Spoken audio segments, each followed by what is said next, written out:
chapter is Bran. The hunt left at dawn. The king wanted wild boar at the feast tonight. Prince Joffrey rode with his father, so Robb had been allowed to join the hunters as well. Uncle Benjen, Jory, Theon Greyjoy, Sir Roderick, and even the Queen's funny little brother had all ridden out with them. It was the last hunt, after all. On the morrow they left for the south. Bran had been left behind with Jon and the girls and Rickon, but Rickon was only a baby, and the girls were only girls, and Jon and his wolf were nowhere to be found. Bran did not look for him very hard. He thought Jon was angry with him. Jon seemed to be angry at everyone these days. Bran did not know why.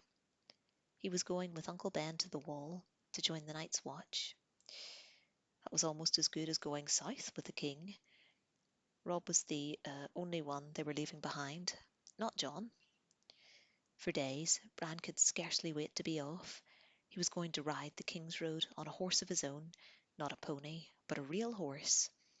His father would be the hand of the king, and they were going to live in the Red Castle at King's Landing, the castle the Dragon Lords had built. Old Nan said there were ghosts there, and the dungeons were terrible. Things had been done. Dragon heads on the walls. It gave Bran a shiver just to think about it, but he was not afraid. How could he be afraid? His father would be with him, and the king, and all his knights and sworn swords. Bran was going to be a knight himself one day, one of the king's guards. Old Nan said they were the finest swords in all the realm. There were only 7 of them, and they wore white armour and had no wives or children, but they lived only to serve the king. Bran knew all the stories, and their names were like music to him. Suan of the Mirror Shield, Sir Rime Redwine, Prince Aemon the Dragon Knight, the twins Sir Eric and Sir Aric, who died on one of another swords hundreds of years ago, when brother fought sister in the War of the Singers, called the Dance of the Dragons. The White Bull, Gerald Hightower, Sir Arthur Dane, the Sword of the Morning, Barristan the Bold. 2 of the King's Guard had come north with King Robert. Bran had watched them with fascination, never quite daring to speak to them. Sir Boros was a bald man with a jowly face. Sir Meryn had droopy eyes and a beard the colour of rust. Sir Jaime Lannister looked more like the knights in the stories, and he was of the King's Guard too. But Robb said that he had killed the old Mad King and shouldn't count any more. The greatest living knight was Sir Barristan Selmy, Barristan the Bold, the Lord Commander of the King's Guard. Father had promised that they would meet Sir Barristan when they reached King's Landing, and Bran had been marking the days on his wall, eager to depart, see a world that he had only dreamed of, and to begin a life that he could scarcely imagine. Yet, now that the last day was at hand, suddenly Bran felt lost. Winterfell had become his only home that he had ever known. His father had told him that he ought to say his farewells today, and he had tried. After the hunt had ridden out, he wandered through the castle with his wolf at his side, intending to visit the ones who would be left behind. Old Nan and Gage the cook, Micken in the smithy, Hodor, the stable boy, who smiled so much and took care of his pony and never said anything but Hodor. The man in the glass gardens, who gave him a blackberry whenever he came to visit. But it was no good. He had gone to the stable first and seen his pony there in the stall, except it wasn't his pony anymore. He'd be getting a real horse and leaving the pony behind, and all of a sudden Bran just wanted to sit down and cry. He turned and ran off before Hodor and the other stable boys could see tears in his eyes. That was the end of his farewells. Instead, Bran spent the morning alone in the Godswood, trying to teach his wolf to fetch a stick, and failing. The wolfling was smarter than any of the hounds in his father's kennel, and Bran would have sworn that he understood every word that was said to him, but he showed very little interest in chasing sticks. He was trying to decide on a name. Rob had called his Grey Wind because it ran so fast. Sansa named hers Lady, and Arya had named hers after some old witch queen in the songs. And little Rickon called his Shaggy Dog, which Bran thought was a pretty stupid name for a dire wolf.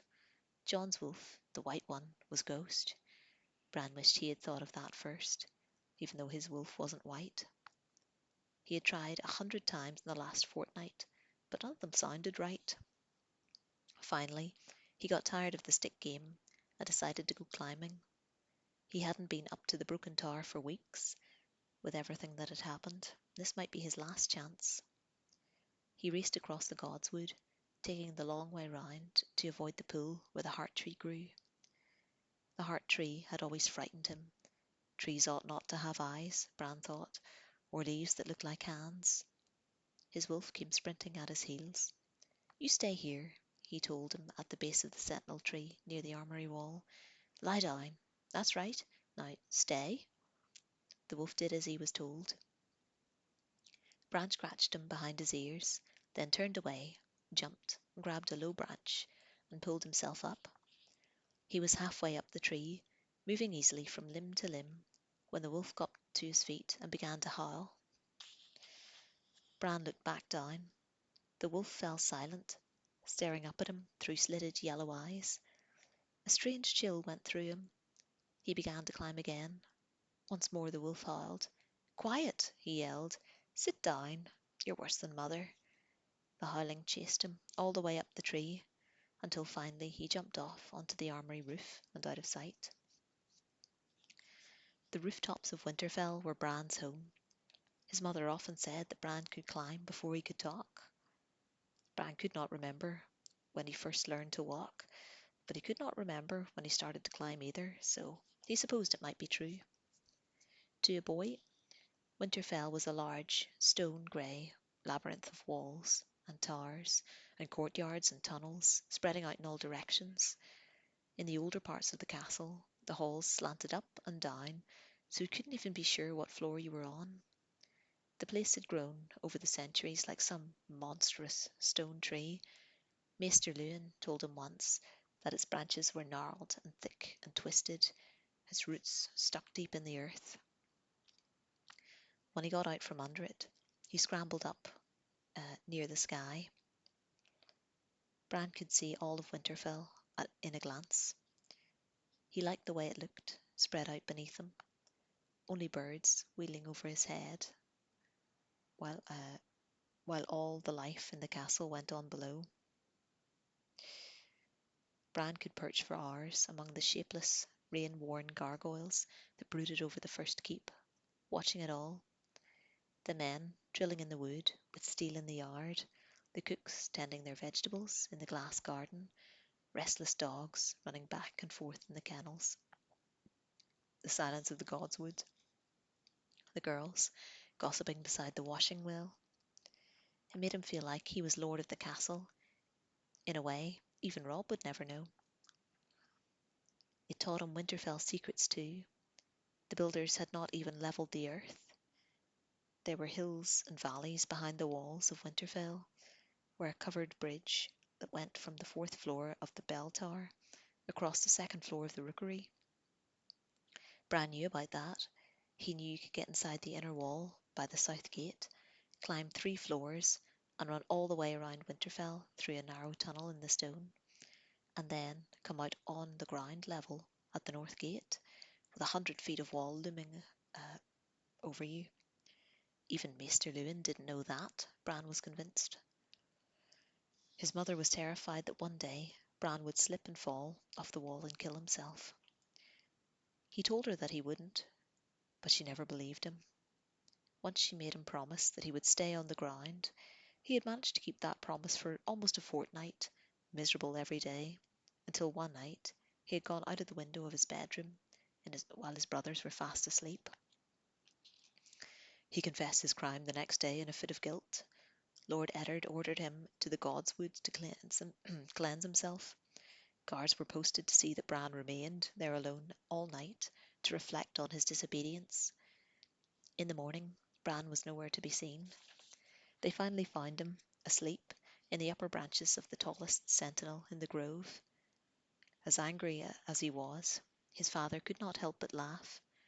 "You're not my son," he told Bran while they fetched him down. "You're a squirrel. So be it. If you must climb, then climb, but try not to let your mother see you." Bran did his best, although he did not think he ever really fooled her. Since his father would not forbid it, she turned to others. Old Nan told him a story about a bad little boy who climbed too high and was struck down by lightning, and how afterwards the crows came to peck out his eyes. Bran was not impressed. There were crows' nests atop the broken tower, where no one ever went near him, but sometimes he filled his pockets with corn before he climbed up there, and the crows ate it right out of his hand. None of them have ever shown the slightest interest in pecking out his eyes. Maester Lewin built a little pottery boy and dressed him in Bran's clothes and flung him off the wall to the yard below to demonstrate what would happen to Bran if he fell. That had been fun, but afterwards Bran just looked at the Maester and said, "I'm not made of clay, and anyhow, I'll never fall." Then for a while the guards would chase him whenever they saw him on the roofs, try to haul him down. That was the best time of all. It was like playing a game with his brothers, except that Bran always won. None of the guards could climb half as well as Bran, not even Jory. Most of the time they never saw him anyway. People never looked up. That was another thing he liked about climbing. It was almost like being invisible. He liked how it felt too, pulling himself up a stone wall, stone by stone, fingers and toes digging into the small crevices between. He always took off his boots, went barefoot when he climbed. It made him feel like he had 4 hands instead of 2. He liked the deep, sweet ache it left in his muscles afterwards. He liked the way the air tasted, up high, sweet and cold, like winter peach. He liked the birds, the crows in the broken tower, the tiny little sparrows that nested in the cracks between the stones, the ancient owl that slept in the dusty loft above the old armoury. Bran knew them all. Most of all, he liked going places where no one else could go, and seeing the grey sprawl of Winterfell in a way that no one else had ever seen it. It made the whole castle Bran's secret place. His favourite haunt was the broken tower. Once it had been a watchtower, the tallest in Winterfell. Long time ago, 100 years before even his father had been born, a lightning strike had set it afire. The top third of the structure had collapsed inward, and the tower had never been rebuilt. Sometimes his father sent ratters to the base of the tower to clean out nests that they found amongst the jumble of fallen stones and charred and rotten beams, but no one ever got up to the jagged top of the structure, now except for Bran and the crows. He knew 2 ways to get there. You could climb straight up the side of the tower itself, but the stones were loose. The mortar that held them together long had been turned to ash, and Bran never liked to put his full weight on them. The best way was to start from the Godswood, shimmy up the tall sentinel, and across over the armoury and the guards' hall, leaping roof to roof, barefoot, so the guards wouldn't hear you overhead. That brought you up to the blind side of the first keep, the oldest part of the castle, a squat, round fortress that was taller than it looked. Only rats and spiders lived there now, but the old stones still made for good climbing. You could go straight up to where the gargoyles leaned out blindly over empty space and swing from gargoyle to gargoyle, hand over hand, round to the north side. From there, if you really stretched, you could reach out and pull yourself over to the broken tower, where it leaned close. The last part was a scramble up the blackened stones to the eyrie, not more than 10 feet, and then the crows would come around to see if you brought any corn. Bran was moving from gargoyle to gargoyle with the ease of long practice, and then he heard voices. He was so startled he almost lost his grip. The first keep had been empty all its life. "I do not like it," a woman was saying. There was a row of windows beneath him, and the voice was drifting out of the window on his side. "You should be the hand." "Gods forbid," a man's voice replied lazily. "It's not an honour I'd want. There's far too much work involved. Bran hung, listening, suddenly afraid to go on. They might glimpse his feet if he tried to swing. Don't you see the danger this puts us in? The woman said. Robert loves the man like a brother. Robert can barely stomach his brothers. Not that I blame him. Stannis would be enough to give anyone indigestion. Don't play the fool. Stannis and Renly are one thing, but Eddard Stark is quite another. Robert will listen to Stark. Damn them both. I should have insisted that he name you, but I was certain Stark would refuse him. We ought, we ought to count ourselves fortunate, the man said. The king might as easily have named one of his brothers, or even Littlefinger, God's help us. Give me honourable enemies rather than ambitious ones, and I'll sleep more easily at night. They were talking about father, Bran realised. He wanted to hear more.